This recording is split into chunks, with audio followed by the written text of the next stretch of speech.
back in TFM Clonmel. We're here again just a bit of setting up on the Forage Harvester event that we're running on the 14th, 15th and 16th of October. The 15th is a public viewing day. The Tuesday is going to be where we're bringing our customers on invite. The Thursday is where we're bringing customers on an invite. But the Wednesday from 2 to 9 is open to the public, anyone that wants to come, as we said previously. So what we're going to do today, we're just going to run through the whole product range where we started back in 1972 with the 5000 series. And to do that, you need a bit of experience and knowledge. And I got two lads to give me a hand with lots of that. So Eugene Murray, who worked in Barn at Thurles for how many years, Eugene? 20 years there. 20, and then moved to Emo and Portlaoise for another 20. Yeah, so you're talking him. Yeah. So Eugene would have a huge amount of experience with forages, dealing with the customer, dealing with the machine, a huge amount of knowledge and experience. And John Kinahan the same way. John is the forage harvester specialist in Temple 2. He lots of experience. I think you served your time under this man, sir. So you'd know each other well, plenty of. Anything he knows, I thought. Yeah. Well, that's good. Yeah, that's good. I hope I remembered it all. Yeah. So we're gonna do that now. We're just gonna run through. It'll take a little bit of time, hopefully not too long, and we'll go through the machines in a small bit of detail. As I said, on the night, if you want more detail, of course, we'll all be here as well. But we'll give a run through and see how we get on. Okay.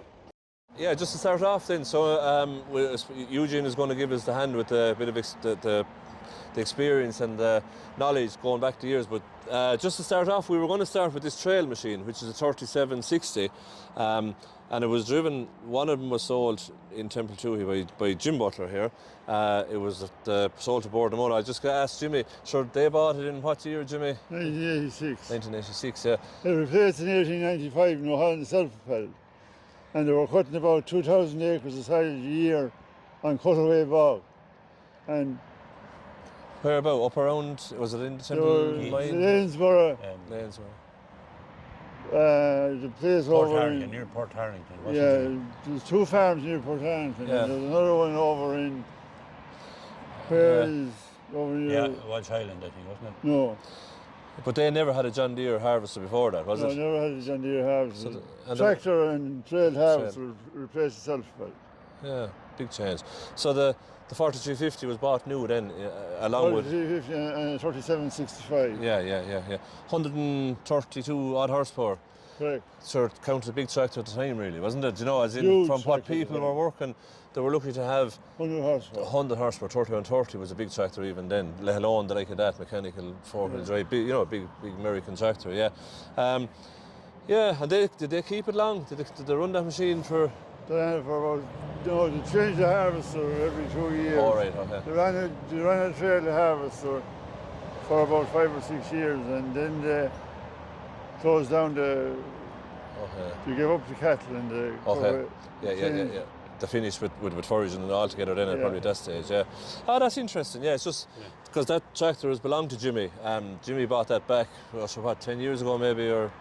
A Born-Namona auction anyway. This is the first tractor we sold at Born-Namona. Oh, right, okay, so it's the first Born-Namona tractor, yeah. And it's nice to have it back around the place, and it was referred by... It has 6,000 genuine hours. Yeah, that's lovely. Good to know that, thanks Jimmy. Yeah, so we're here now. So we'll just start off with this machine. It's a 3760 machine. It was sold new in Kilkenny about 1984. It was actually the Harrison family in Ballycallan bought it new. At the time, there was a lot of these machines around, even in our own area. Pat Lynch had one, and Harrison's, and there was lots of them around. Dunphy's had one. Different people, but just an idea anyway. So it was obviously trail machine. Eugene, you probably worked on plenty of these as well. As Jimmy said, the Board Namona had one, and Fogarty's, and there was a good lot in there. Yeah. So, just to start off, should the drum set up, Eugene?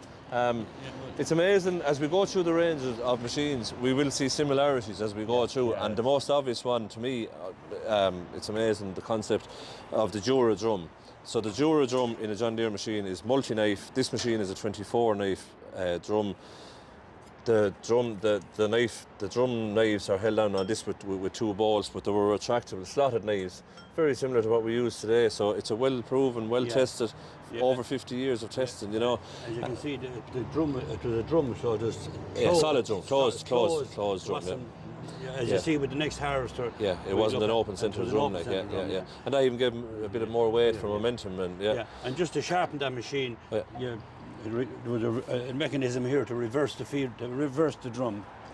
This is by just sliding that gear the other way, and you started up the machine. Then the drum would go in reverse. Right, so slide the collar across because.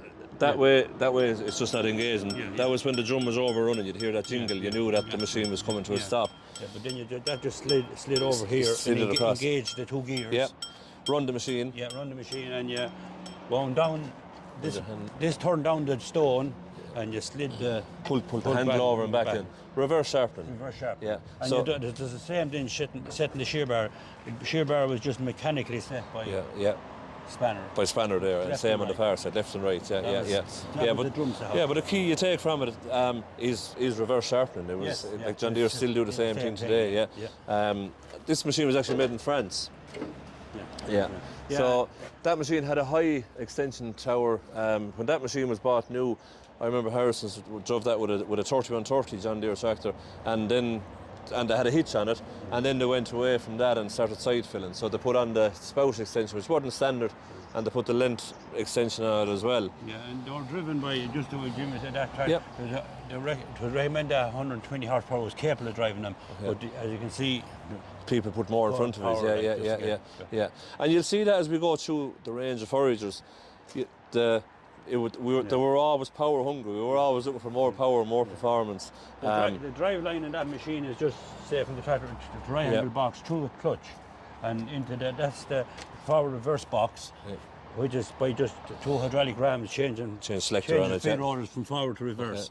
And the length to change the length of cut, it was the sprockets. You changed on that sprocket, and the length you had the length here by either number of knives, or the sprocket selection. Yeah, so basically, if you change the sprocket, you were halving the speed, and then you could take out 12 knives out of it, half the set of knives. So it gave you the variation in the chop length. And the difference between that machine, a 3760 and a 3765, was that there was put slip clutches on there.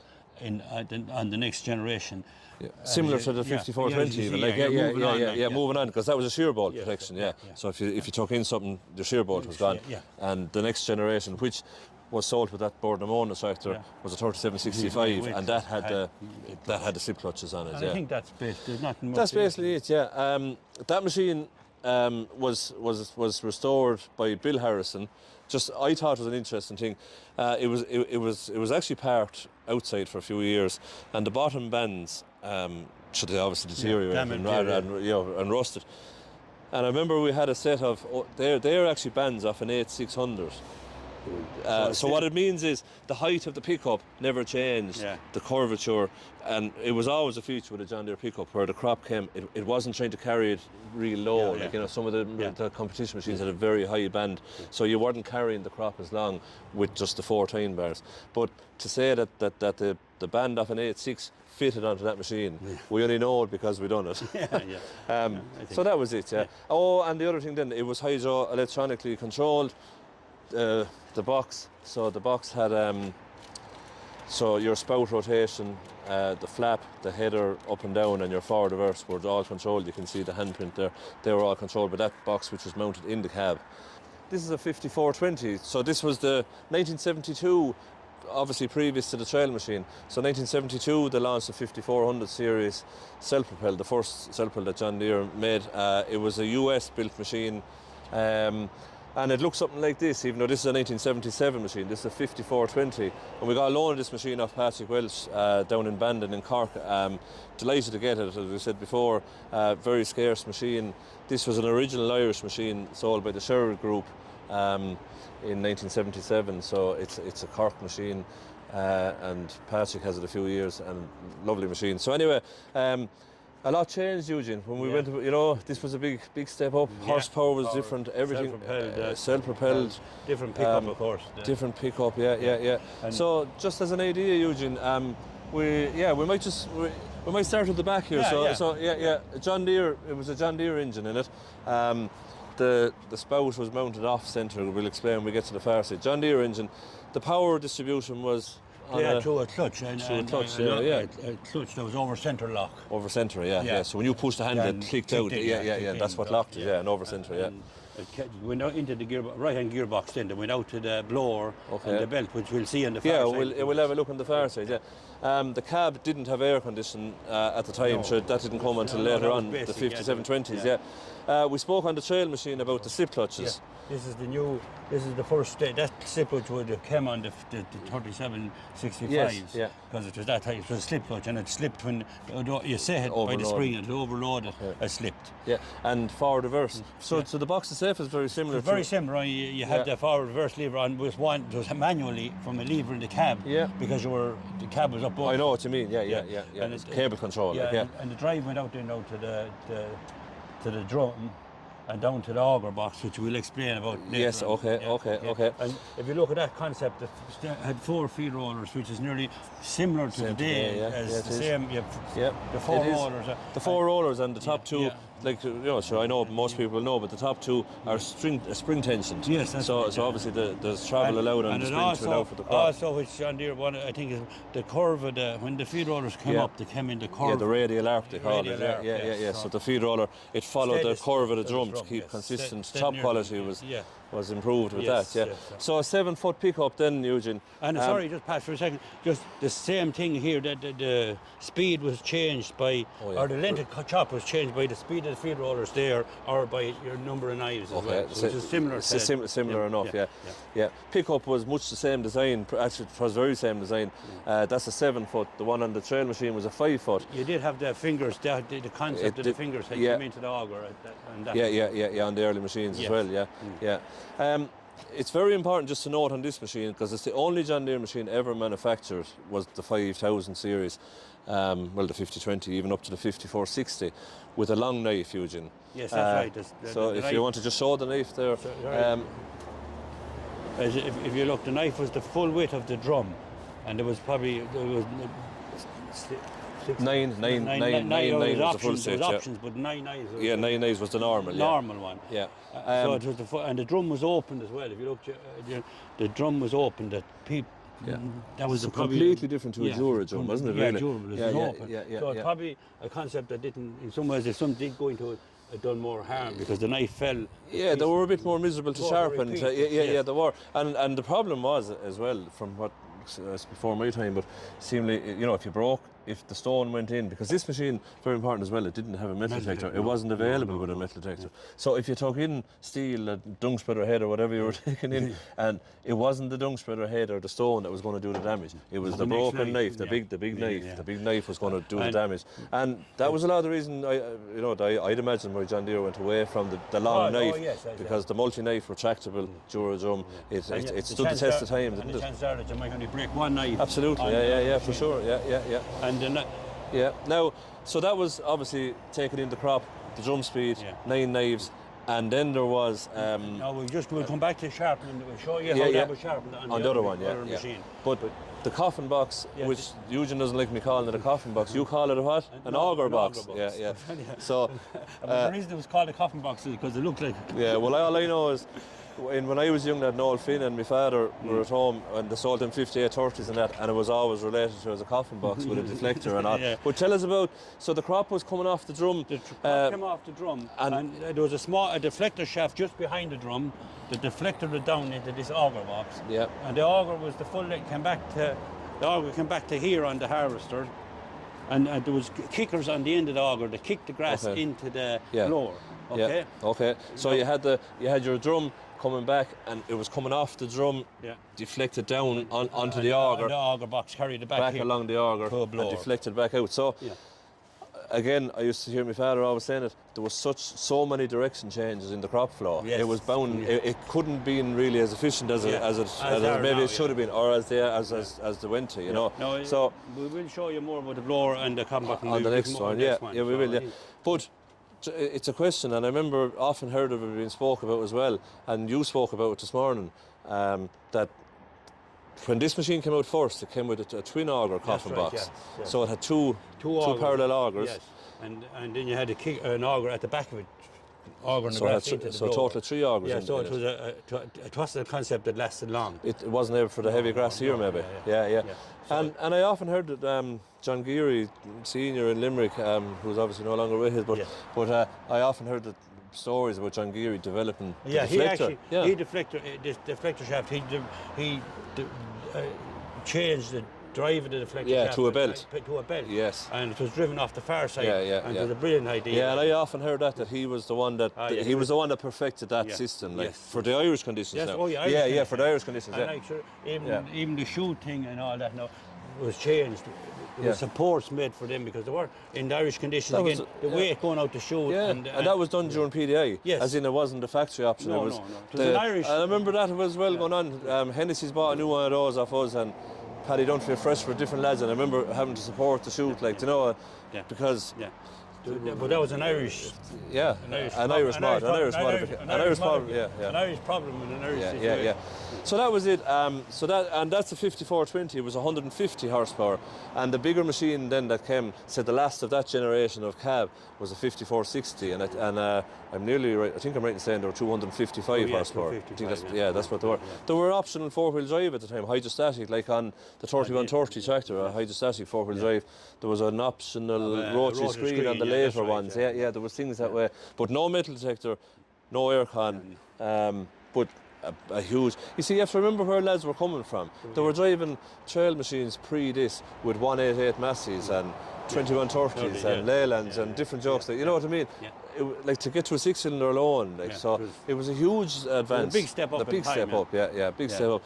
Yeah, so that's a kind of an overview of that one, Eugene. Yeah. So we moved on then to the 5720, the 5820, and then that machine, it led into the 5830. So the 5830 came out in 86, 5730, 5830 in 1986. And in appearance-wise, so the cab changed a lot. You were going to the SG2 cab, a 4-post cab. But just some differences here, Eugene, again. We changed again, so our flip clutches. Well, I suppose the first thing is just iron guard. They had a metal detector with iron guard. So that was their introduction to metal detection. This machine had this new modern clutch. It was a tidier job. It was preset. You couldn't change the set now, but it's the same job as for the. And this is the metal detector is worked by a solenoid and just two dogs to drop in. Yeah. Also on this machine you had a magnetic clutch. Meant that you could you feel orders that the header was engaged. You were gone away from the big clutch in the. No, Pat, you were just it was engaged. The electric magnet. That came in because of the metal detector. Yes. Because it dropped out when the clutch dropped out when the metal detector came in. That was the idea. So, but after that, the concept is still the same: 4 feed rollers, the springs, and the drive but that there is the chain to drive the auger box. So we're speaking on this other one. So I drove from this side and the auger was going back along. But did you modify them then at some stage to a belt drive? No, we changed it. That chain used to drive the deflector shaft. Yeah. But then we modified it that we put the deflector shaft was driven on the far side by a belt. Yeah, because that chain was getting too hot. The chain was overheat. Too much. It was driving the auger box. It was driving the deflector. Yeah. Header hadn't changed too much, to be fair. The header was much the same. So we didn't do it on the last one. Just to run through. Now we had gone to the new drum. Yes. So we've gone away from the long. We've gone back to the drum, nearly similar, something similar as to what was in the 3065. Yeah. So you're on every knife held on now with 3 balls and the knife slotted. Yeah. And even. Do you remember usually we used to leave the middle bolt loose? Yes, there was different torque for the three bolts on the machine, on each knife. The 2 outside bolts were torqued less than the middle one. The other way around. The middle one was torqued tighter than so that would swivel. If something hit that knife there, it would pivot on this bolt. Exactly, it wouldn't swivel on the middle bolt. The middle bolt had less torque. And drive out the corner, the far corner, and catch the shear bar. But the idea was that the knife would go back square anyway if the torque was right. Yeah, that was it. So to edge it in? To edge this machine, which is similar to that way, right? You remove that pin there. If this was the machine stopped, Yeah. Okay, engine not running. Yeah, and again, we just took the guards off Yeah, now, we- just that's for right. handy access, as in, obviously, this would be all covered, but we just dropped off the guards before we done this. Yeah. Yeah, sorry. Okay, no, you remove that pen from there and you put it in here. And the idea of that was that when you start the machine, that ram wouldn't come up and the belts weren't tensioned. Yeah. Okay. Yeah. So then you had all these covers. You removed the covers. So sorry now. So what we're saying is that every time you started this machine, if you were just going to go chopping today, this ram extended Yeah. and it moved the pulley and it tightened all those belts. Tensioned them belts. Tensioned the belts, yeah. Not yeah, this yeah. one, Not just- that one, yeah, just not them yeah, three. yeah, yeah. So Okay. now the machine is off again. You took the pin out of here and you blocked the ram linkage. Yes. So now you could move this handle. Yeah. So the idea was then that you had the cover out here, and you had this is your sharpening stone and handle for moving Yeah. your sharpening stone. So you pull this handle up then, which engage this through the valve here. Yeah, put the It motor running. engage that hydraulic motor, Yeah. and the drive came down this belt then. Yeah. When the cover was there, the cover, on this, that cover engaged. Yes. The cover was still on this. Yeah, yeah. And you The engaged cover held it up, like, yes, yeah. held it up. So the drive was coming in and the drum reversed. drum reverse, and So then you manually Yeah. pulled the stone over and back Back, yeah. through that rod. Yes. And And so you the wound stone was moving over, and you wound the height on Yeah, this lad. yeah. And you just wound it out. That to your let down the ground. stone. Yeah. Yep. Yeah, that's perfect. And then we came along again. We're back to the coffin box. Coffin box. Now that coffin box, Eugene, when they came from the factory, what was holding them up? There was pins, just pins. Just in pins, yeah, wasn't it? So Yeah. we actually changed the balls Yeah. that you could tighten the ball and kept it from Okay. being Yeah, jogged. joggling, yeah. But then again, I suppose the grass in Ireland is just, we keep saying, it's much heavier and much greener. So Yeah. it was probably harder if it was on the auger box. So I know. Also, we used to weld up the kickers, and we call them little kickers. Yeah, that was some on the of end them. of the auger. On the end of the auger, They were yeah. the things that run the grass out to the blower, which is, if you look at that, that's the blower now. They're the 4 paddles. So, yeah, there's four paddles on the blower, yeah. What we call the belly band all around there, and that blower run the grass straight up the chute. Yeah, yeah. Now the drive for that came through the clutch that we showed you on the Yes, farm machine. on the right angle box. Right, on the right angle box Yeah. came out, and you engage the clutch with a handle in the cab, Yeah. and the drive came up and went up these belts. When you had a machine running, as we said before, Yeah, that was the tension. Yeah. and the drive went to the drum. Yeah. So that was the direct drive up the side of the machine Yeah, to the drum. yeah, and then your second lever then on the left hand side Right. was, once you had the drum running, Yes. your power was gone through to the electric magnetic clutch out to drive the linter cut box. Yes. And once the linter cut box was engaged, that was your feed rollers. Yes, and, and if you pull the handle back into neutral, all stop was the feed rollers and the pickup. and the pickup, and you pull it reverse. Reversed in, Yeah, reversed. yeah, reversed out the feed rollers only. Yeah, So, and just while I think of it, because some people actually mightn't know it, but when we talk about the feed roll chop lint and taking out the knives for the chop lint and all, and even as we get to the newer machines, and it's a real obvious thing, but maybe if it's only obvious when you know it, to change the chop lint on a machine, you were never changing the engine speed or you were never changing drum speed. No. They had to maintain. So the drum usually run maybe 1,000 or 1150 or something, that type of thing. They were never much lower on it. So even the new machine is 1150 and there's a new option on the new Fs which is 1350. But anyway, so your drum speed never changed. All you were doing was changing the speed of the feed rollers. Feed rollers, if the feed rollers went fast, Yeah. your chop was longer because it was gone through quicker. Yeah, it was like if you had a scissors and the paper going through, if you went too Yeah, fast, yeah. it was longer. Yes. And if you went slow, you were That's it. chopping it into dust. Yeah. Yes, that's And that's, yeah, it's just, some people will be asking, how does it work? If So you that, move forward now, Judge, not jumping Yeah. forward. If you move forward now, it's only a matter of pressing a button in the. oh, gotcha, on the now, button, yeah, oh, that's all. It's only twisted dial now and it'll change because it's like an But IBT. Just going back to this, the support, like that one too, Yeah. that shoe was supported as well and modified just for the Irish conditions. as Yeah, well. yeah. Okay. Yeah, and then the aircon, but the 5730s and the 5830 model, it was a major step on even in creature comforts cab-wise. Like you had air conditioning now, Yeah. you had a 4-post cab, the seat. The seat on them was You like the seat, them. The seat was air, it was Yeah. probably even air seat, And I it's- think, the very last of them. It's that But- big Yankee Yeah, back- big, like you were sitting like an armchair. an armchair, Yeah. towards the. And so it had a massive seat, a wide seat with big armrests. You could see the person there. Yeah. And then it had the hydrostatic lever, the red lever, the hydrostatic lever with the header control, spout control and chute control all built on. So that was a kind of a first as well at the time. Like the opposition to these machines, these were 1900. Right? Yeah, 1905 New Holland. Sure, you had Hestons that were kind of maybe coming to the end of their time, maybe at that stage, were they, I suppose, time-wise. There was a Class Jag. There was, the 690s and them were around at that time, and then sort of, you know, Mingley and all them were coming, but yeah, that was it. Just the last thing on that, this machine had the shear bar setter. Yes. Here, just by a spanner or a socket, ratchet socket. That's how you say it. In reverse. It had the linkage. Now you don't have to. Now you're going to same story. So you can set the shear bar on the road now. You know what I mean. You can do all that on the move. Okay. For sure. So that's about it on the 57 and 58 30 machine. Then Eugene, sure, there was a huge change coming then in that machine was built in the USA. Yes. So that machine was built in Iowa. All forage harvester production worldwide came out of that factory.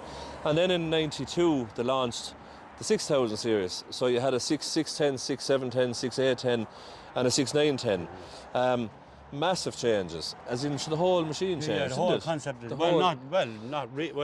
did change because the blower was completely different, and as they say, they got rid of the auger box. Yeah, we got rid of the auger box. Cotton box, as you call it. Yeah. Yes. So we had stayed with the Duradrum. Yes.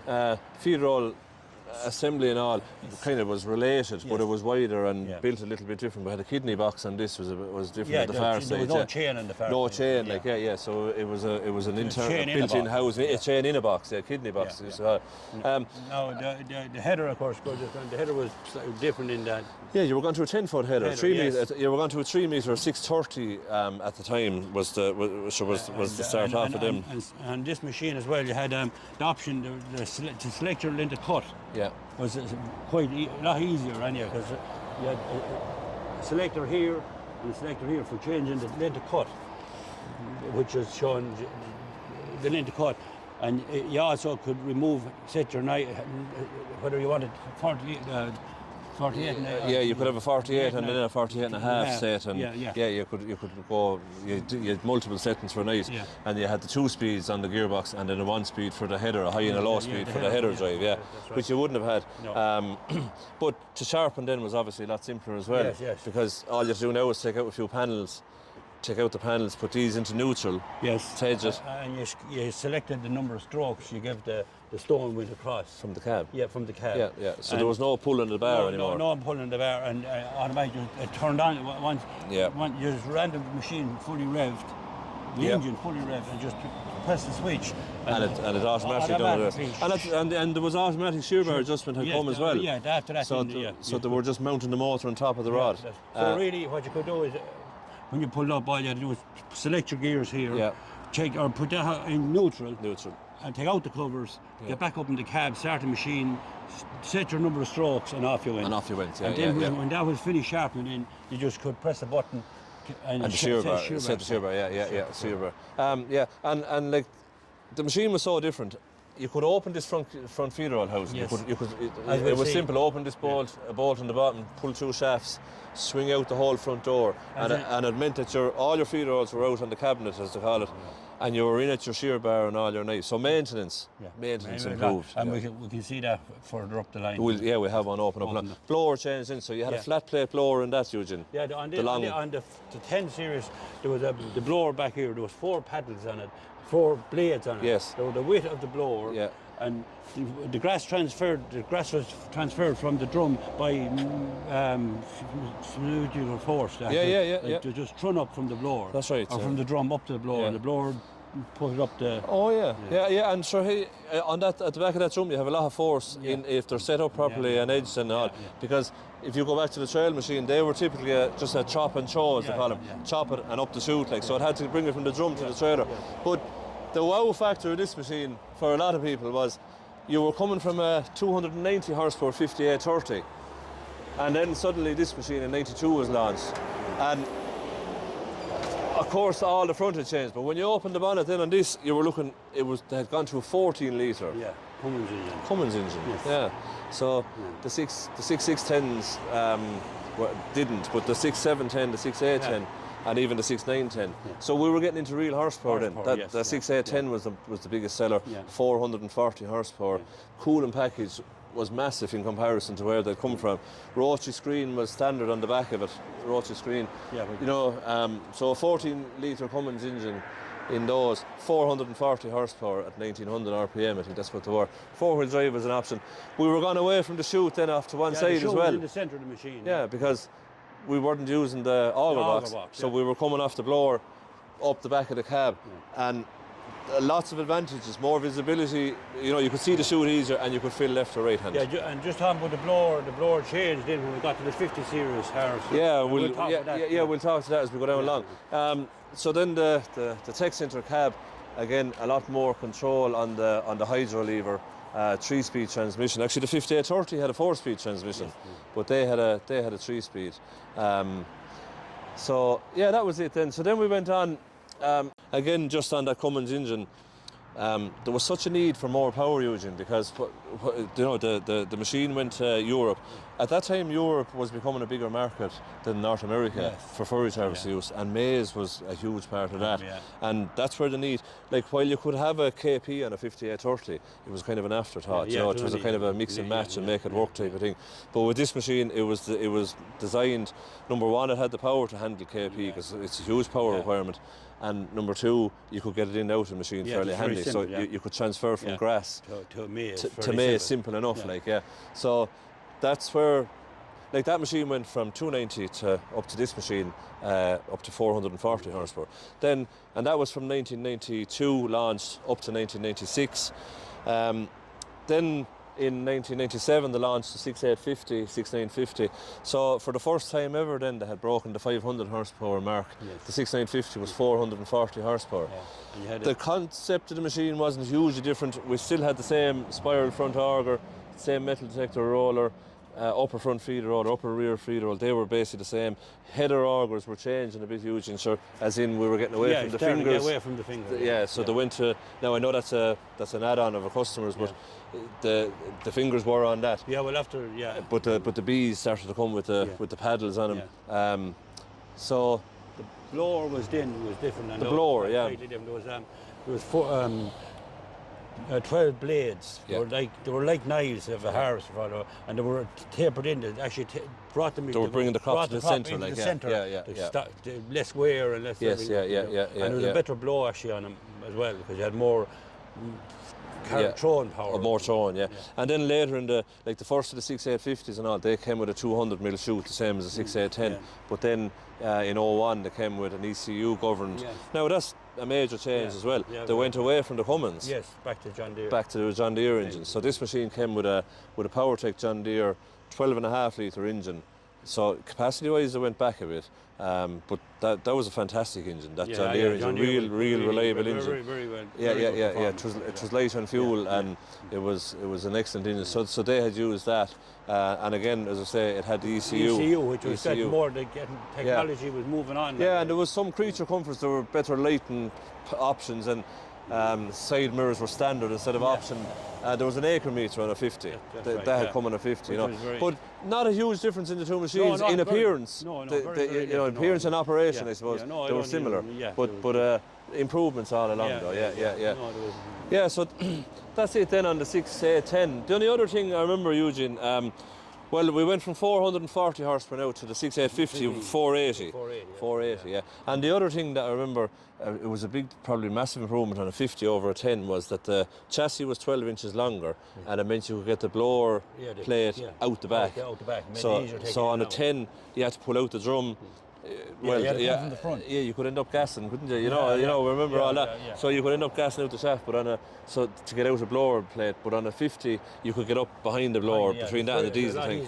A lot easier to take it out because. So we went on to the 7000 then, and Sir John Kinahan was with you then, John. Sure, you were. I think you were Eugene's pet there for a long time, but he talks a lot about Jenny, Eugene, about all he learned from you. I know.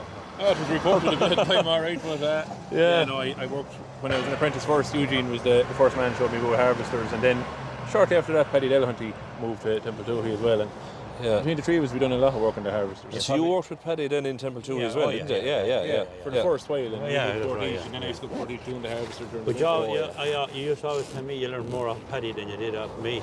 Oh, look at it. We won't open that kind of worms today. But Yeah. fair to say, I learned a lot of both of you as well. Really. Yeah.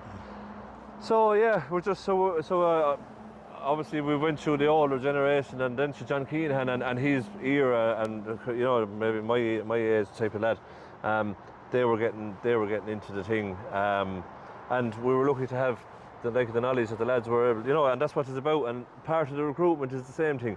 We'd be hoping that the next generation could learn a bit off us as well, whether it be the older machines or the newer machines or whatever.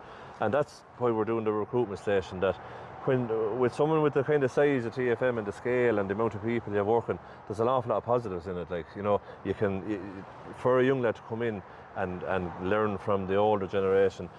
The best that I ever learned from was to know the customer. Yeah, well, it would be, yes. You know, there's not a day you sit down to sell a machine with a customer, and you probably see that, John, where he'd tell you some little quirky thing or some, you know, but there's always something that they need specific to their job or whatever, and you have to get a way around it and making that work for them, whether it's modifying a coffin box or strengthening the towers or whatever we done. Even up along on the newer machines, we done little modifications. You know, remember the scraper and different bolts and different things. Every customer in every area has own unique They needs. have, yeah. Works down here in Clonmel. Yeah. Might not necessarily work up in North Leash. Yeah. It could require just a small change or an adjustment on the machine. Yeah, and it's great because, you know, you're learning. You're always learning and improving your bit of knowledge.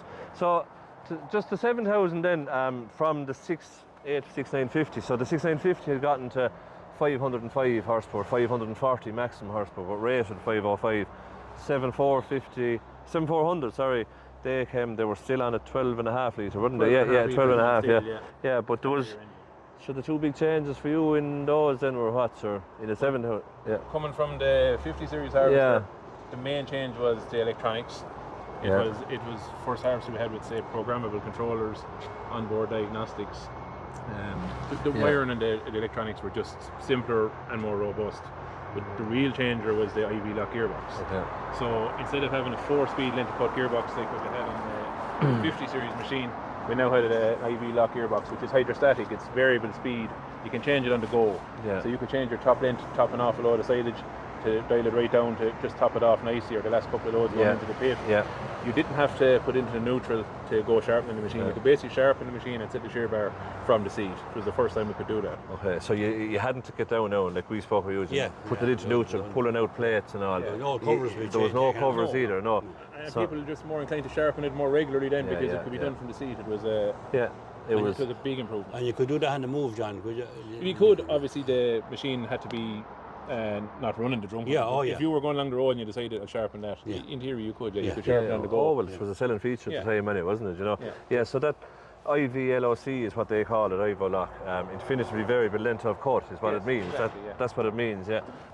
It was mounted there, but the feed roll assembly and all was much the same. You know, in appearance and functionality, the concept. The concept. So that IVLOC. It worked well.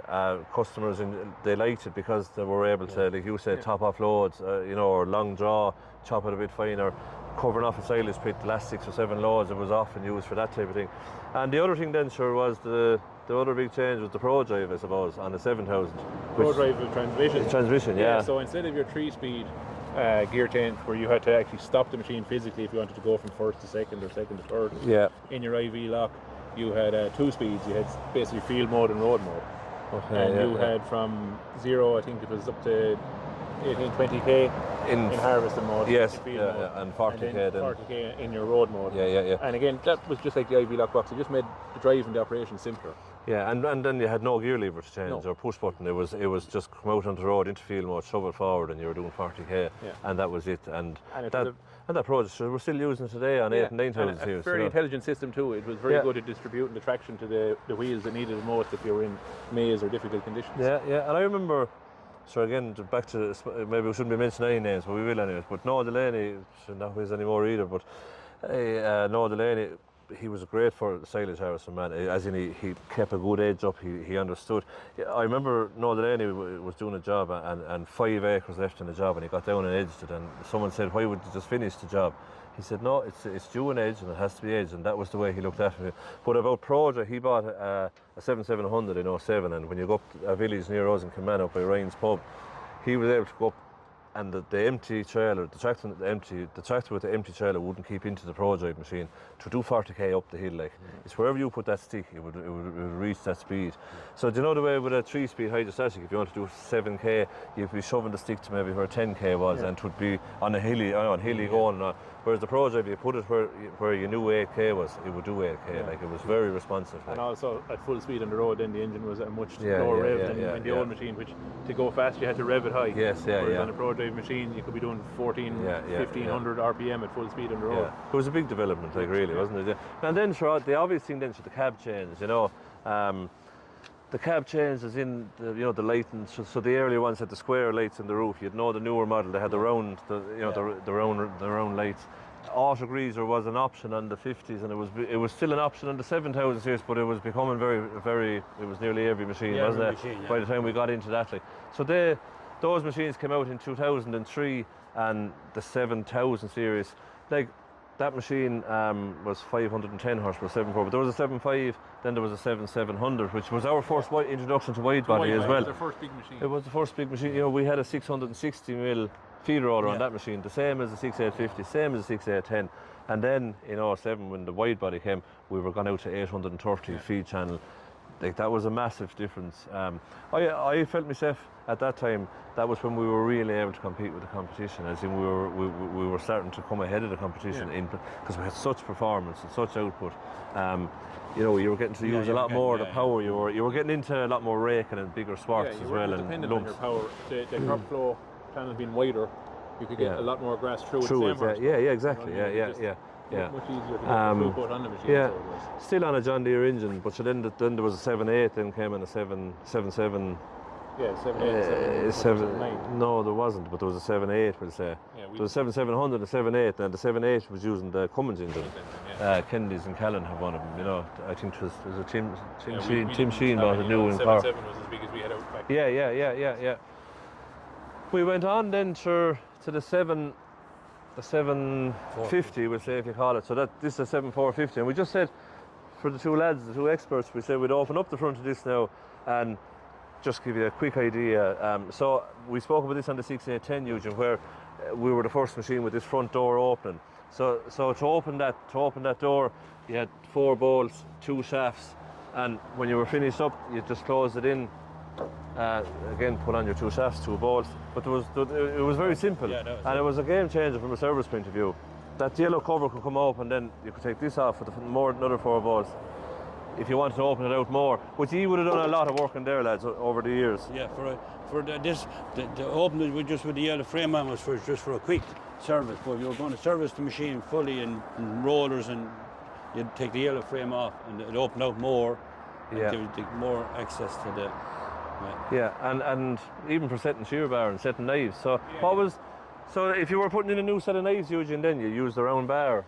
Yes, the bar to start off. Yeah. Whereas the new machine is different today. The new machine is, we have a measuring tool to set our shear bar. It's 80 mil, say, from the drum, from the inside. But with this, just to go through, Eugene, for this, to set put a new set of knives in this, the bar slid across there, and you'd set the original knife to the shear bar, or to this bar, one each side. And then that was a setting. Set your shear bar then to that knife, to the knife here and here, and you could either, when you were putting in the knives in, you could either use this guide or use your shear bar guide. Either or. So that means you could get all your knives in parallel to the shear bar. Yeah. And that measurement there was with the shear bar back fully. So you had all the adjustments. So your throat. Yeah, you had a good throw here. Yeah. So so you started with the shear bar back fully, so that when you sharpen the knives, the shear bar was going in a bit closer. Yeah, it's opposite of what we're doing now, John. Yeah. With the new machines, as in we're setting the shear bar first. As Pat was saying about this drum, in comparison to the one with the open knife, you know, like nothing can get in there bigger than what's there. That's why they were safe. And if you struck something, the knife, if you only hit something with the knife there, it could turn back in, or the whole knife would go back in. So that was a safety. Yes, type. Yeah. And the worst you could probably do is break a knife. Yeah. And it just went Yeah, and that machine now, you see the way there's knives left out Yes. on Yeah. every second one Yeah. on the centre two Yeah, rows. that's right. So that's a 48 drum. Yeah, but it's only that's to for get the two hold of. knives. Yeah, Yeah. to get the chop. Yeah. Obviously, the customer wanted Yeah. he wanted a slightly longer chop length, Yes, so he yes. took out some of the knives. The beauty, we sell all our new machines, and we'll show it when we go a bit further. We sell all our new 8,000, 9,000 in our area. We sell them all with 40 knives drum, Yeah. and there's a lot of reasons. We like all the knives in from a smooth running point of view, but as well as that, just while it's open there, if you shove back, if you did take in a stone or maybe, whatever, a bit of timber or something, and you shove back maybe 2 knives, Yeah. you can still stay going. Yes. You don't have to get out. Yeah. You don't have to stop. Yeah. With a new machine or an old machine, you can work away until that even. That's what we call the smooth roller, and that was the scraper. That was just if any so that had to be set Yeah, tight. tight, So tight, there yeah. was no grass wrapping around. Yeah, it. because that's where you get all your power loss Yes, as well, yeah. isn't it? Yes, that's bad right. edge, bad shear bar, and improper yeah. shear or scraper Yeah. adjustment. Yeah. And as you can see in that machine, we were describing the way the feed roller turns up with it stays in the same arc as the radial arc. this radial Yeah. arc. You can see the shape of the frame, the way it's curved. Yeah. When the feed roller came up, it turned in towards it stayed in the same. Yeah, it still It actually it done allowed that. it allowed it to keep hugging the drum around if you like. Yeah, it did. You can imagine your drum here is in the same arc as Yes. that blade there. Yeah. So no matter what height your feed rollers were, the grass was still under the drum. And they're the motors that sets the shear bar. Motors, When yeah. we spoke about them, they're faded back further, but that's what you're. Yeah. And they set the shear bar That's what automatically. the shear bar. Yeah. So the other two things, John, just on engine, we were starting to get into emission regulations, I suppose, so on the 50, like, yeah. This was the first machine that we had that had a variable geometry turbocharger. Yeah. So it had. Yeah. And it had EGR, exhaust gas recirculation. Yeah, where we had none of that on the 7,000. No. You just had a fixed turbo and no EGR. So this was really the start of the big talk about emissions and different tier levels on your engines. Yeah. So you can see here, we had one big turbo with a variable geometry, and we also had EGR cooler, so that was the exhaust gas recirculation. Yeah. So the main idea behind it, or the only idea, is to just reduce your exhaust emissions. Emission regulations, yeah. To meet worldwide standards that they had to meet at the time. It was a kind of a It's compulsory. I was just going to say that it was a kind of forced on us, really. As in that's the European or worldwide standard regulations now, and we had to comply. So yeah, that was basically, again, horsepower had gone up again with the 50s. 560 and that. Yeah, 560. Yeah, on a 7,450, we'll say. Yeah, and they had a 7,950 then at that stage even. Again, Kennedy's and Callan bought one. It's a 7,950 with a 19-litre Cummins. Engine, Over at the time it was 813 horsepower. Like we massive were. machine in the States. Yeah, so we started off Eugene back at the 5420 with 150 horsepower and trail machines driven with 1890 horsepower. Yeah. And then we got into 290 and 440 and 480 and 510, 560. We're going one way all the time. It's going the one way. The trend is continuing this way, and I think it's going to stay. It's going. There still will be less machines in years to come and more horsepower. The output is just increasing. Yeah, it is. And I remember reading even in the years with the shortage of labour, they were saying, back 25 years ago, and look at the way that's even continuing. So that's it. It's interesting. So we just said we'd open that to show people access and probably how far ahead of their time John Deere were to bring it out, maybe. So 7780, 7480, the 80 series came out then. Like that machine had been out from 08 until 2012. Then the 80 series came out in it was for sale in 2013, 2014. It was a short-lived cycle because the 8000 then came straight after. But in the engine area, John, a few changes there again. We're still on the same 13.5 litre engine, so we were on this. But the demands for emission control were higher again. Yeah. So on this machine, instead of one turbo, we had two series turbocharging, a small turbo and a big turbo. And the EGR cooler The then the same. EGR cooler the same, but we had the addition of a DPF, diesel particulate filter, which is commonplace in all modern machines now, most of them anyway. So in comparison to a 50, we went from a single turbo to twin, and we went. I think there was two EGR valves in that. There is two EGR valves. Two EGR valves in those, and then you had your DPF. Yeah. That was the. But still, base engine was the same, 13.5 litre. Yeah. This was a 780. This is 625 horsepower. 625. Yeah.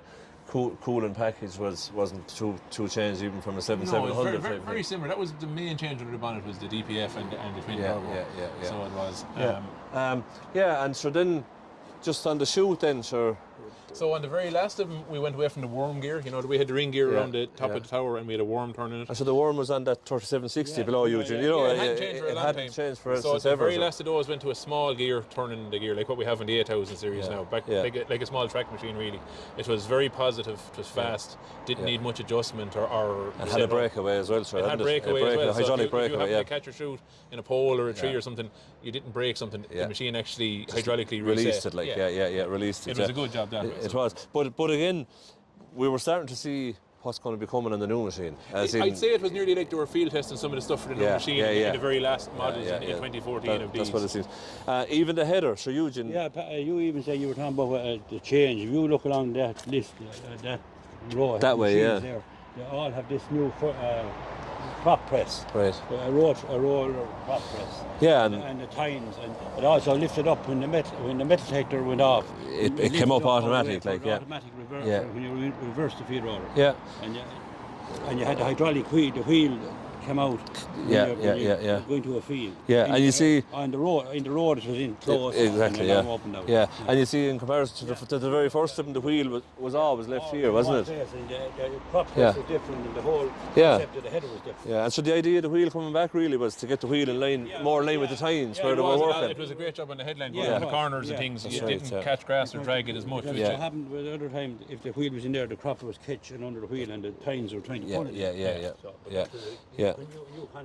But also with the wheel back in line with the centre of the tire, when you were meeting the rise in the field, it was reacting. You weren't rising too early. Yeah, the wheels were in line with the so they rose at the right time. They lifted the tines off the ground at the right time.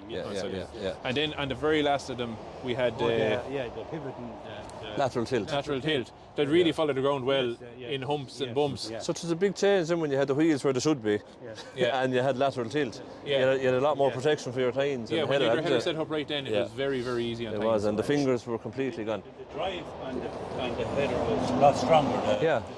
Inside the sprockets and the gears and chains. Yeah, they were a lot heavier. They were greatly beefed up compared to the previous models. Because you were taking the crop quicker and and your horsepower was increasing as well all the time. And you had a wider. You're picking a wider. Sure, 30 foot was nearly standard then, minimum, by the time they were, wasn't it? So it was, of course, and. Yeah, when you talk about that, like I remember the 5830s Eugene, sure, there were lads picking 10-foot swarts after even grasshopper mowers and non-conditioner mowers, and I remember they were flat out in third gear trying to get enough crop into them and all, and then like we said, Paddy Dunphy Fresh came out with this Coonflex. John Deere started developing the grouper then for the 1360s, the early 89 or 90. So they were starting to group up swarts, and then they were going to 30-foot swarts all of a sudden. So the header, like if you're not getting the crop right coming from the header, it's very hard. If that header was set wrong, John, you know well, you'd see it in the chute, wouldn't you? You lose a lot of your efficiency in the header. You do, yeah. If it's not right going in there, it's not going to get any better as it goes through the machine. So the greaser, of course, was so that was becoming standard. So basically, as we said, we went from the 5830 to a massive change to the 6810s. Then we kind of followed that type. It was a fair change into the 7000 series. That type stayed then from 03 to 2014. And then the whole thing changed again, you see. We were gone then to where this new machine, still made in Zweibrücken in Germany, this machine was on the horizon, we were getting ready for it. But, yourself and the lads had given some service, like Pat Delaney, when it was in Thurles with you for years, you worked for Pat Delaney. Pat, Donald Crampton, Pat Costello. There's a whole heap of young lads apprentices came through and they're there now. There was, and we were in the Clonmel branch doing this bit of a show. I remember, Jimmy Butler was always sales driven. He was salesman, like he was a real salesman. But Joe Butler, and Jimmy would be the first to tell you, he always said, like, and he had a real feel for a machine. And my own father was the kind of bit that way too. He just loved to have a yoke set right. Perfection was important. Going out to do a demo, it just had to be right, like. And Joe Butler, like, he had a great feel for it and great sound, to hear, and it's important too. So there was great people that looked after all the machines and are still looking after some of these. When you think of all the people, there was a lot, like, You didn't do it all yourself, Eugene. No, but I've moved a long way from even contacting, say, even dealing with John Deere, emails, all that's there now, like, you know, all the even looking up the parts. Do you remember looking up the parts for even the first of the 10 series or and 5830s? There's a microfiche. Yes. It was, nowadays it seems like it should be in a museum. We know no different at the time. To say the technology for even contacting or looking up parts. Yeah, mobile phones. When I started first, there were still CB aerials on the roof of the vans. CBs. Like, so it has come that much. So it just shows. And sir, you'd remember landlines off by, as in I remember there's a number 21213. It was as in some of the customers' landline numbers because you're. But like you say, technology has moved that along. It has. But technology will never stop because it stay moving. Like Yeah. Oh, it will stay moving, and we see as we get into the 8 and the 9s, we see the way the technology, like they were very hands-on, nuts and bolts, and bait and yokes and whatever you were doing, fixing. And the technology now is it takes a lot of our time too, doesn't it? They're looking. When we go on to the 8000 series now, the same concept. It's still 4 feed rollers. Everything is the same, but it's just the technology. Yes, well, the way of doing it's doing it. Like you take it like. You don't go to a machine now, hardly let's have a laptop anymore. Oh, sure, no, you have no use, no. And you have great assistance from John Deere now as well. Like we say, you'd remember the names now, but say Chris Jagger, for example, was a John Deere. So he was a field rep. And I know we have Alexandra Bill with us at the moment, the same type of job. But I'd say she's doing more even on the technology side, it's more office-based. But I remember Chris Jagger and coming out to even doing demonstrations with us, and very, very much hands-on. He actually had a toolbox. Because he did. Because he was on the ground. That has changed. And there was a lot of mods going on in the field. You were trying different things and test parts and all that. There was a lot. Back to Chris Jagger, I remember Chris Jagger, if you rang him about a problem with a machine, the last thing he said to you, please come back and tell me what was wrong with the machine. Yes. He wanted to learn from you. He wanted to learn. Yeah. But like to see, if you go into a machine now, you can go into your laptop and it gives you all the latest DTAC. Just saying your DTAC cases. And you know you can see what the problem is. But so DTAC now, sorry, you're talking DTAC, and I just said, so DTAC is a system whereas if we have a fault with a machine and a technician is maybe struggling to find a solution, you have an error code and you have all the information, but maybe it's not leading you in the right direction for somebody. We can put in a DTAC, and if it's a machine down in the field case, it's urgent. We will get a reply, even though different time zones in America and all the rest of it. There's somebody monitoring DTAC all the time. So on a Sunday at 10 o'clock on a Sunday night, we can put in a DTAC, and if there's a problem that we're not getting the better of, we can put it into DTAC, and they will come back in an hour if the machine is down in the field. It's a fantastic system. They'll send you in the right direction, and there's great assistance, So that in itself is a great support for any young lad. Imagine when the 5420 down there stopped. I know. You didn't even have a mobile phone. Yeah, I know. It's a you were really on your own back then. You were really. You know what I mean? You had to figure it out and get it going, whereas now you have a lot of options for help now. Eugene, thanks for all that information. It was great. So what we'll do now, myself and John will just give a run up through these 8 and 9s, and we won't give as long, So we'll just go up this way, John. Yeah. Thanks, Eugene. Yep. Yeah, so that was interesting. Now, as in we got a lot of information from Eugene and yourself, but the thing moved on then, John, in 2014. So we went to Italy. Remember, we went to Italy, Agri Bertocci was the name of the dealer. Big dealer in Italy, big forager sales unit of a place. Huge maize area. We went out Agri Bertocci, so they were a big dealer. We went there. It was at the maize time, and they launched it in 2014. They launched it. So we sold the first of these machines in 2015. So the boys in Kilkenny, in Tullerone and Calbax, SNL, Sam and Leslie Calback, they bought the first one, and they had bought. In fairness to them, they had bought a 6750 new off us in '99, I think it was, and they bought a 7300. Powers in Callan have it now. They bought 700s, 7750s, 7780. Then they bought the first 86. Then they went on into a 96, and then they went to a 95. It's a fair progression and a fair loyalty. There's a lot of customers. We spoke about that loyalty. It was Fogarty's and McManus had 5830s, and they're into new machines now. Hennessy's and Callan, and a lot of there's an awful lot of They customers. nearly had every over series as we yeah, went up along. yeah, McHugh and Harrington above in Roscommon had all the machines. You go down around Wexford where Henry Butler was the man, sir, worked down in Wexford for years and would have worked on 5400s from Sherwood's time, I think. So TFM, it's a big area is what we're trying to say. We look after a big area. 2014, the launch of these came out in 2015. So there was two machines, we were still on a 660 crop flow with and an 830 on that. But again, it's like from the 5830 to the 6810. It was a massive jump from a 780 into an 86 machine, wasn't it? Like, everything changed. Like. Everything. I don't think there's a single component will fit from an 8000 series back to a 7000 series. Whereas if you look down the line, the 7s back to the 780s, to the 50s, to the 100s, to the 6850s, to the 6800s, or 6810s, they would all be interchangeable. A lot of the parts. Yeah. Like transmissions and axles and all, you know, Even and even that kind of things, feed roller parts. Yeah. Whereas this machine is new from the ground up, really. It's the same concept. We're still, as we keep talking about, the 4 feed roller with the Dura drum and our blower. But it's just the technology that's around it and the engineering that's around it. Yeah. Massive. So they started off that machine, as I say, was launched in 2015. 7 years it was on test. Yeah. They tested that machine in California with 2 engines in it. They put colossal horsepower through it. Just for durability tests. To test drive components. We saw that, I think they called it the Mule or something. Yeah. But we'd seen that machine, twin engine, it got really stringent tests and because I suppose it's where the F8 and F9, I suppose the power is going to stay increasing. As we said already, we've come from 150, we're now up to 625 already in the 8000s, and then there was an 87 and an 88 with the Cummins engine, which were the bigger range, but they still didn't get to where the 99 got in horsepower. So completely different concept. The most noticeable, I suppose, our engine moved. So we always had a mid-mounted engine. We then changed where our engine was at the back of the machine, facing the right direction, still on an angle box, but from a cooling point of view, we were blowing cool air down both sides of the engine. 50-50 really down both sides. Both sides of the engine are running at one temperature. Yeah. Opposed to an engine that's turned the other way, the front of the engine is getting all the cooling. Well, that's the thing, you see. And the other thing about the longitude engine and the right angle gearbox, very little power. That's actually a dry sump gearbox even. Do you know? Yeah, so there's no oil. Actually isn't sitting immersed in the gears. It's in its own tank and it's pressure fed where it needs it.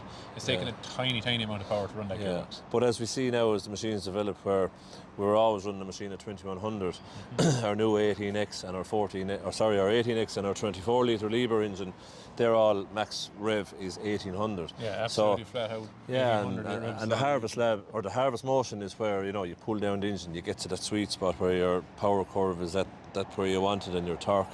And you can do that with angle box because you can ratio your cutter head speed, So whereas when you're going through a power band, all you can do is change pulley diameter to change speed. So we can do that in a more positive way. So these machines, this was a very popular model, an 8.6, so it was 625 horsepower, wide body. Now we had the option of 42-inch wheels. We have a Pro 4-wheel drive system which is not mechanically driven, so you had no turn on headlands when you could turn. And if you were working in heavy ground, wet ground, and you needed a bit more steering force, you could increase the flow to the back axle, so you could force the machine, steer if you like, so you could set the ratio of that. You were on a 710 7042 was a common wheel for us.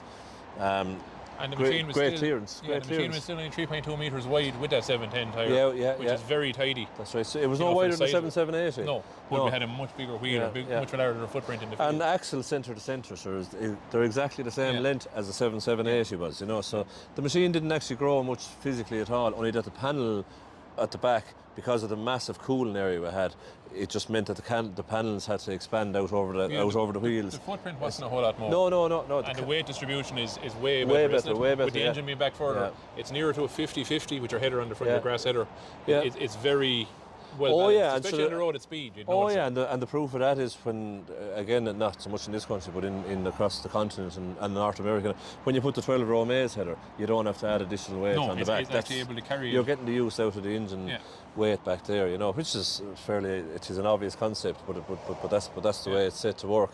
So we were never adding on balance on the back of the machine. Cooling, from a cooling perspective, cooling got to the middle of the machine. So with the engine gone back, your rad then was next. So it meant that the huge cabinets were working around the blower area, but the cooling, the capacity increased, the rotary screen, and we didn't have it, and we never had an issue. Like some competitors have an issue with overloading rotary screens with dust.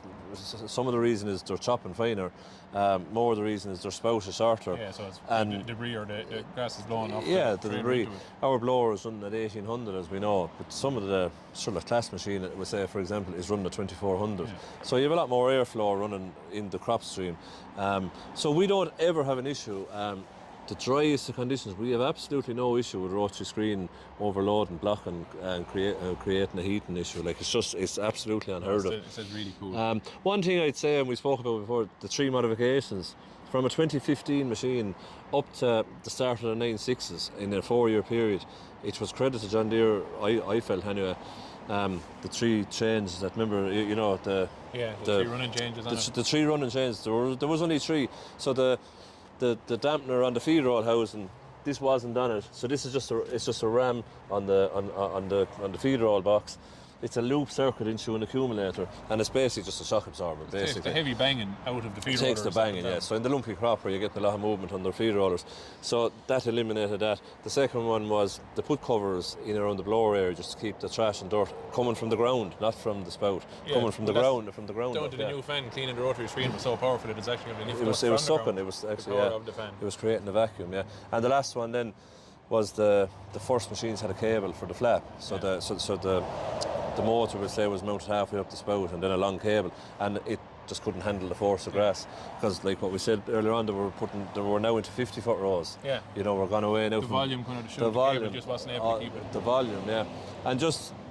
So it's going back to what you said, really, the 7 years development, it really showed when the machine was launched. When it was launched, it hit the ground running. It didn't need constant modifications for the next 3 or 4 years. No, but that's the point we're making. We had 3 noticeable. Now there was little decal changes and little software changes, and there was. But if you look at a 15 machine and you look at you could go as far as a 20. We say a 9.6 with a 13.5 litre engine. Very little change. I know that the tank on the back, we went to aluminium and a few of the bits and absolutely minuscule things. Bar those 3 things, but there was never an engine change, there was never a drive line change. The drive system from the belts and all was always kept the same. The blower speed was kept the same, 1800. The drum speed at 1150. Now I know the F8 and the F9 will come to with an option of a 1350 on a 40 knife.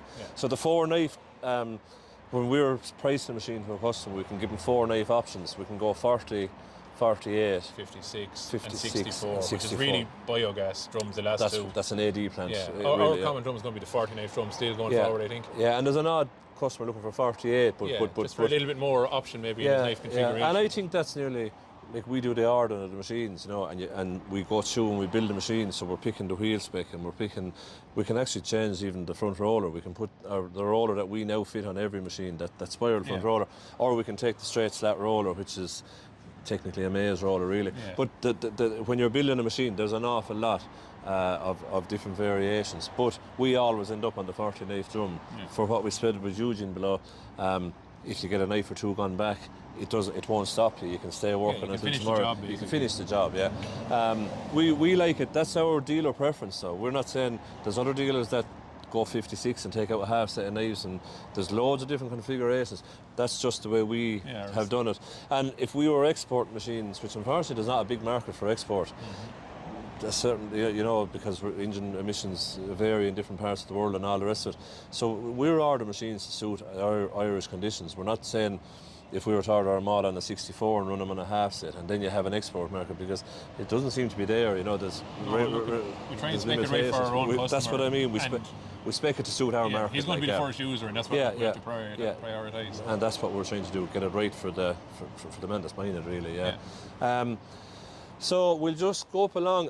Look at, there was so much changes. Again, we had lateral tilt now that was mounted on the frame of the machine. So the 7780 had lateral tilt mounted in the head of the header. That's now gone back.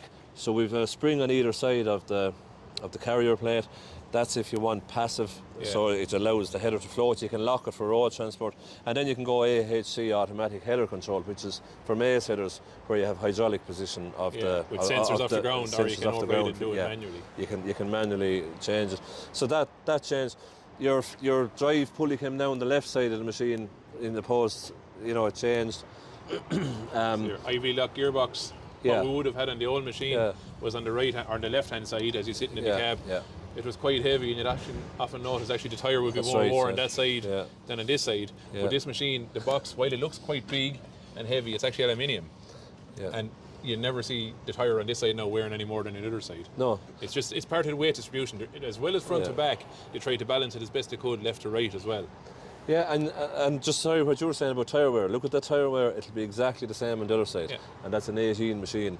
Where you go, if you have a 7,000 series machine, look at it. Your front left tyre will be wore in. And it's not due to the camber of the road, as some people would say. It's not. It's the heavier. You're right. It's the heavier weight on the wheel. That gearbox is more or less dry. It's a small amount of gearbox. It's pressure fed through those pipes where it's needed. Yeah, so we still have our swing out front door, sorry, now we'll just show you on this side actually, because we've done one here this morning. So swing out front door like we had on the 7,000 series machine, but also we can do a V opening. I personally prefer to do, if I was looking at a machine in the field, I'd drop the head and I'd open this because it takes about a minute and a half. It's so easy to do. It's so easy and quick. But if you don't want to do that, you don't have to disconnect your header.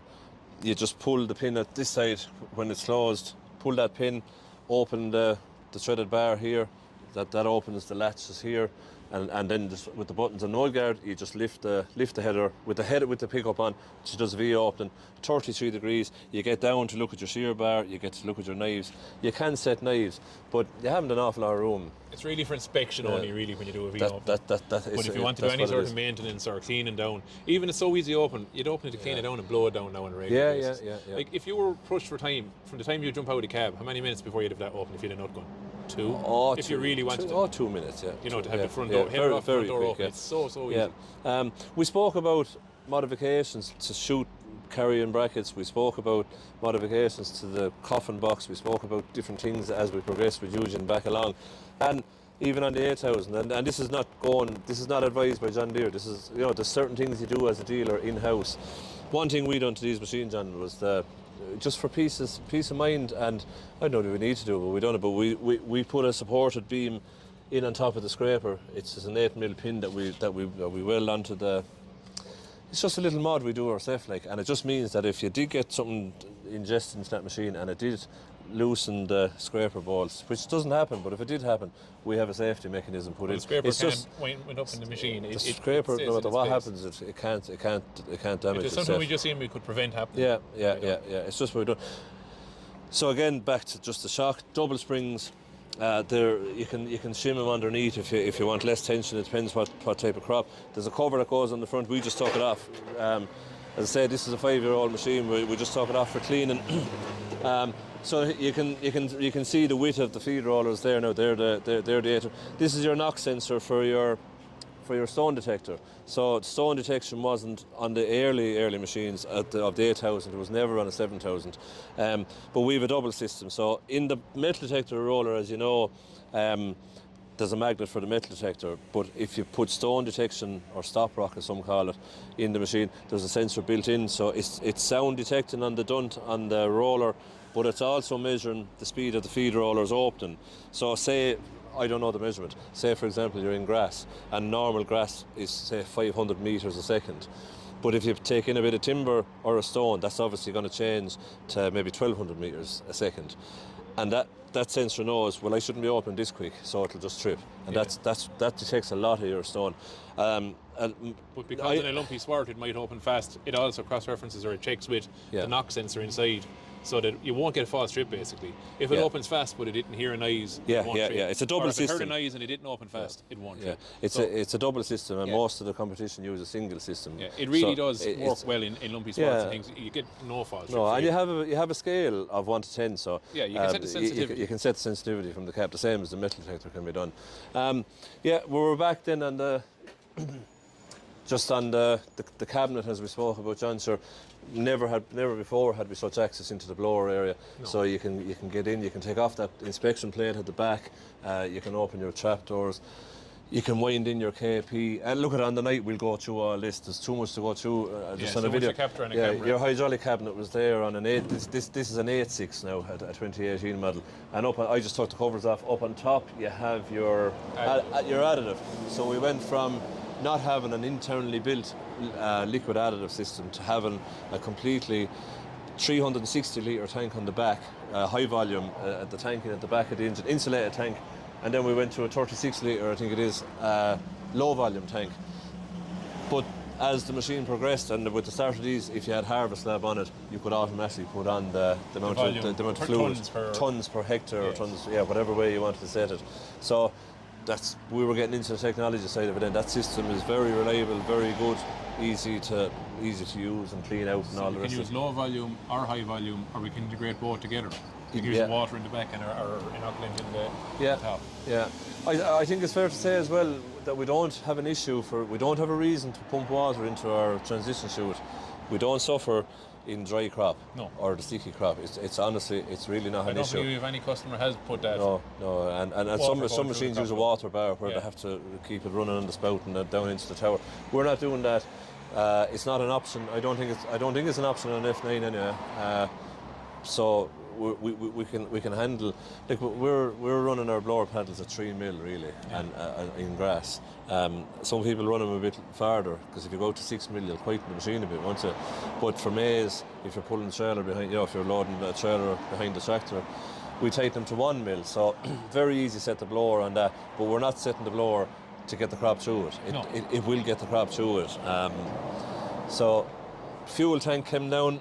That's a 9.7, so that's a Liebherr engine machine, and how you know that without a sticker is anything with a Liebherr engine has the black step and they're curved as you go up. Yeah, it's because it's a bigger fuel tank. It's a 1500. So different to a 7000 series. Again, your 7000 series was up here, mounted up behind the cab. It gave you a top heavy weight a little bit. Because when that's full, there's quite a weight in it. So it's 1100 litres there, So it's mounted lower down. Centre of gravity is just lower on the machine. Yeah, it's getting all the way down. Filling point is lower. Yeah. This is your AdBlue filling point. We then came to a machine, we'll show you, that with no AdBlue. But there's, now we're changing over and back, that's the height of your fuel tank, so it's down lower. So we'll go along then. We got into the 9.7s now. So the 9.6s came out in 2019, a couple of changes again over the 8,000. But they launched this machine then, and I think it was the winter of 18, John. Yeah. They launched this machine, and like for myself, I remember, I think it was Ed Stevenson drove it in from John Deere, and I drove in this machine under lights now with a V12, and like, so we were wondering would we ever sell one, and now. We have a good few of these machines. So we sold a couple. The first year they were launched, we sold them. Yeah, so we have customers, with 9.9s and 9.8s, and the older 8s are 9.7s. So they are all V12 machines. We sold plenty of them. 24 litre. The 9.9 was up to 970 horsepower. Now the new F9 is going to be on over 1,000 or 1,020 horsepower with that 24 litre engine. The crucial thing with those engines is that they're capable of much more power. That's the thing, in different applications. So they're down-tuned really. They're working at their ease. They're not stressed. And that's where you get the really, really flat torque curve on it. Yeah. Once you pull that engine down, it just holds and holds and holds. Yeah. And as I said, the engine is running 1800 is flat out idle, high idle speed. Yeah. In maize, even on the new machines, you're pulling them down to 1350, and back to the angle box, you still maintain your drum speed because the ratio changes. The ratio is made to suit that engine. You're never running the drum below 1,000 RPM, just never. Like even down at 1350 or in around that type of rev, 100 litres of oil in it. Yeah, 100 litres of oil. It's a lot of oil, but it's 1,000 litre or 1,000 hour. 1,000 hour service interval. Yeah, so or once a year. But. Like, to put it in context, even the Spitfire airplane, that's all they had, a 24 litre V12. Like, it's a colossal engine. It's massive. And it actually, strangely, it works independently nearly. It has its own, it's nearly like two engines, isn't it? It is. Well, it has separate ECU on each side. So right, so the left bank and the right bank are individual. So the top ended engine is kind of doing its own thing, as you say, and the crank is the only common part. So yeah, we have a 9.8 here now. Just for the so that 8.5 that's down there, it's a 201. That 8.6 is an 18 machine. Then there's a 9.6, a 201. This is a 221 machine, 2021 9.7, and then we have a 19 9.8. All those machines are for sale. They're trade-in machines. We'll have all those machines housed in the shed the night of the event, Wednesday the 15th of October, 2 to 9. Anybody is welcome. If you can't come Wednesday, come Tuesday or Thursday. We'll be here from kind of 10 until 5. If you can't come Tuesday, Wednesday, Thursday, give us a ring. We'll meet you any day, really. You know, if you have an interest in looking at a machine. Just to finish up, then this was a machine. This is actually a customer's machine now. So it's a 23 registered 9500. We always had the 9600, and we never had a 95 up to this machine. Then we had a 96. We had a 95, 96 and a 97 with the JDX 18. Yes. So we had our first machines with an 18 litre engine. It's a John Deere engine. John Deere engine, yeah, because we were using Cummins for a lot of the ranges up along. So we had an 18 litre engine again, revving high idle of 1800. That 9.5 is 700 horsepower. The 9.6 was gone from 625 in a 13.5 litre to 750 rated, and the 9.700 previously would have had a V12 engine. Now it had an 18X and an increase in power from 770 to 800 horsepower. So it gets a little confusing because there is a changeover. We have two different 9.7s. We have that 9.7 there that has a V12 engine, yeah. And we can buy a brand new 9.7 up to last year with an 18 litre engine. Yeah. And now this year we're going to our F series. It's changed again. It's changing again. So but one of the most impressive things about the 18X engine is it uses no AdBlue whatsoever. That was and the customers love that. Yeah. That machine is out 23, 24, 25 done with that 18, and it's not even the usage of AdBlue. It's the hassle of getting it, and you know what I mean. It's of course the cost to it, but it's just hassle free. Less things to go wrong. It's completely AdBlue free. There isn't an AdBlue tank on it. It's not that it uses a little one. It doesn't. It's no AdBlue. It's no AdBlue, and it's meeting the obviously. It's a really torquey engine as well. It's a serious performer actually. That engine. Yeah, and I tell you, I suppose we're so impressed with that engine. Our demo next year is going to be an F9 700, which is the biggest 18 litre engine. We feel it's big enough, to be honest, because when you get into 1,000 horsepower, like you want a serious enterprise from a mown, rake, and everything has to be up at the same rate as the harvest. The whole logistics side of it, trailers and men and rakes and tool loaders and whatever you need to handle it. But that 9.7 type machine, and when it's up around 800 horsepower, we do a clinic every winter, and where we bring all our customers. We do it generally in Thurles. Last year we done it in Port Leash branch, but we bring our customers and we start at the front of the machine, and we've done it now probably for 4 years, and we'll just run through daily maintenance and what we feel are the best things to do. Like the scraper, if you're not changing the scraper in the winter, we would recommend you change the scraper bolts. You know, the simple things like that. Clean out behind They're only pence. Clean out behind it daily, if you're in mucky, trashy conditions. Just be kind to the machine, you know, I suppose. But what we really try to drive home is edging. We're not.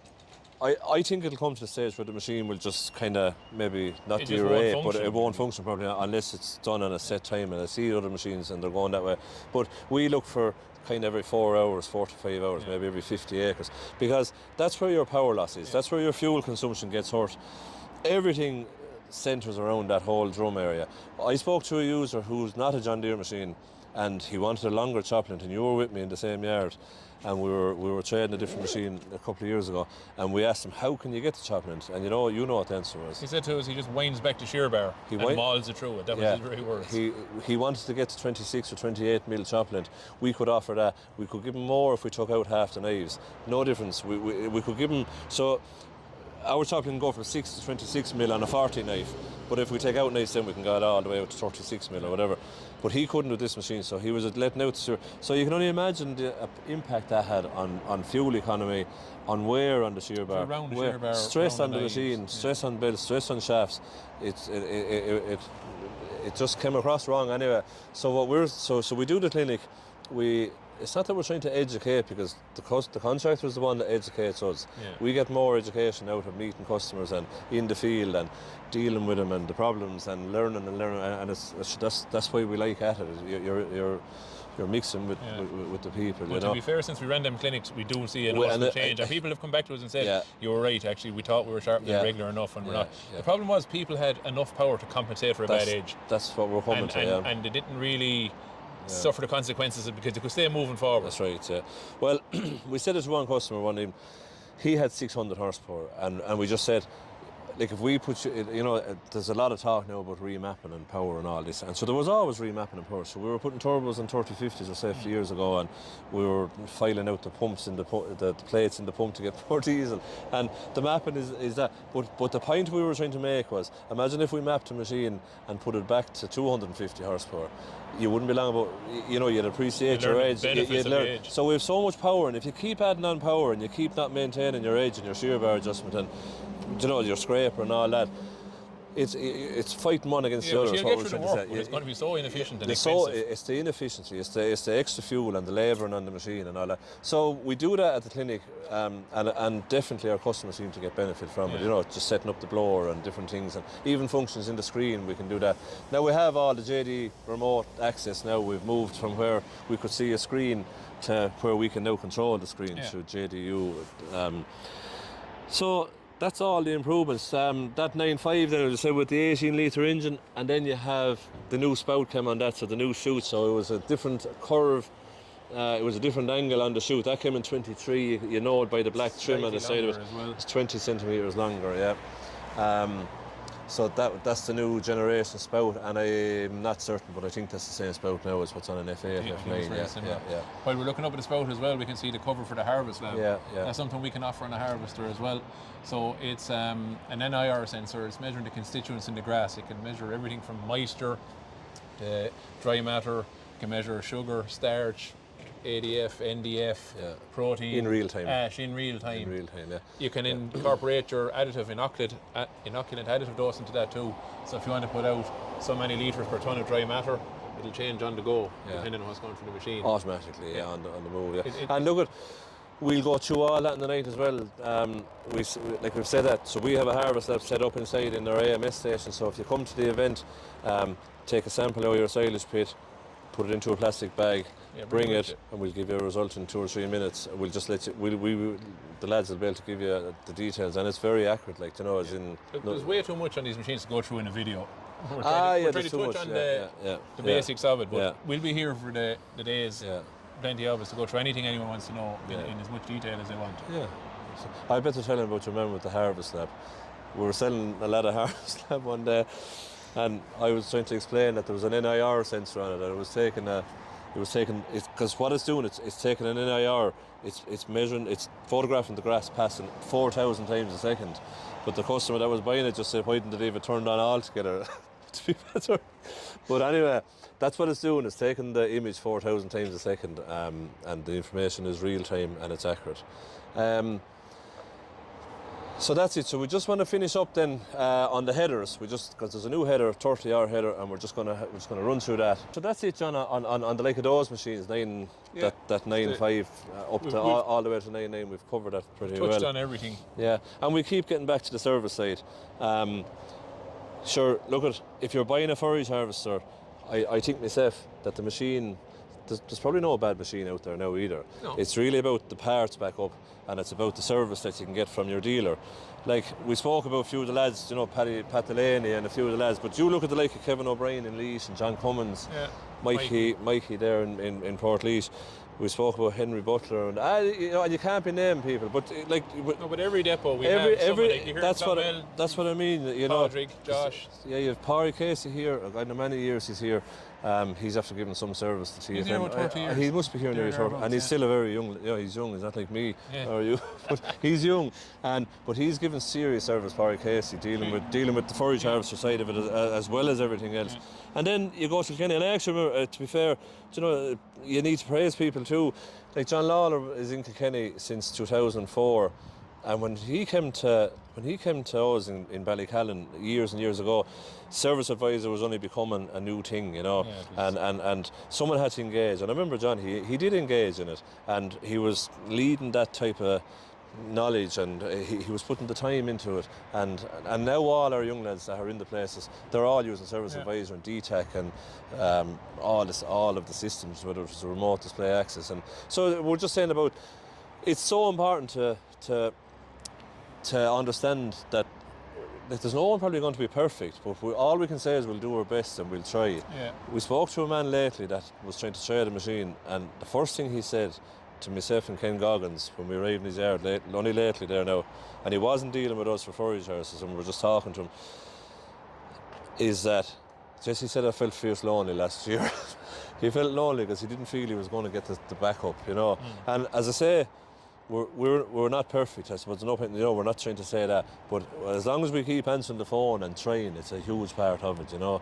That'd be my take on it. And again, we're only talking about our own dealership, you know. Yeah, but also with all those names you mentioned, the amount of experience, if you added all the years together, it's savage.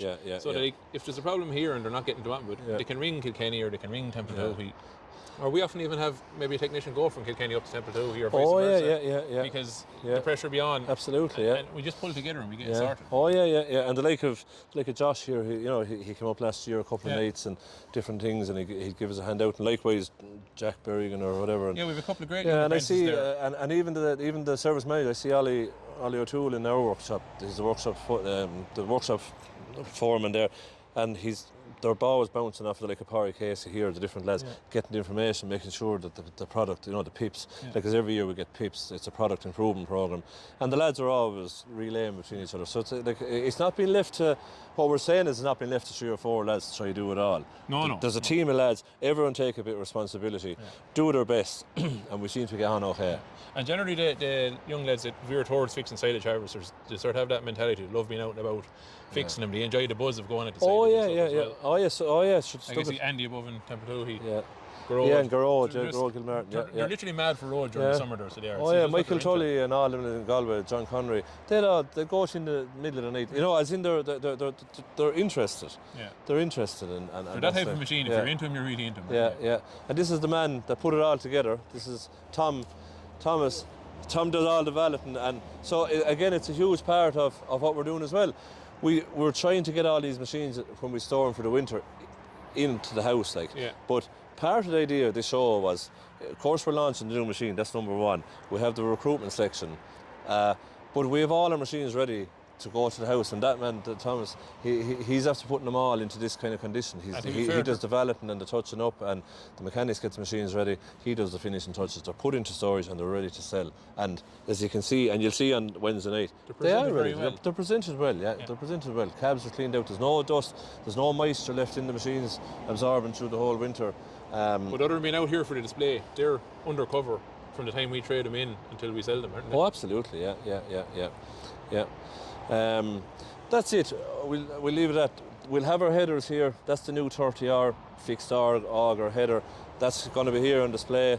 We'll have a 10-row Kemper Maze header, you know, and just come to us. We'll go through the machine. Like, that's gone from, just really quickly, it's a 6-row, it's a 6-bar tine. It's hydraulic motor in the middle of the header, driving both sides. No chains. Gearbox driven. No belts. It's a gearbox drive. Auger, 770 mil from here, from the top of the auger to the bottom. Massive diameter, 770 mil.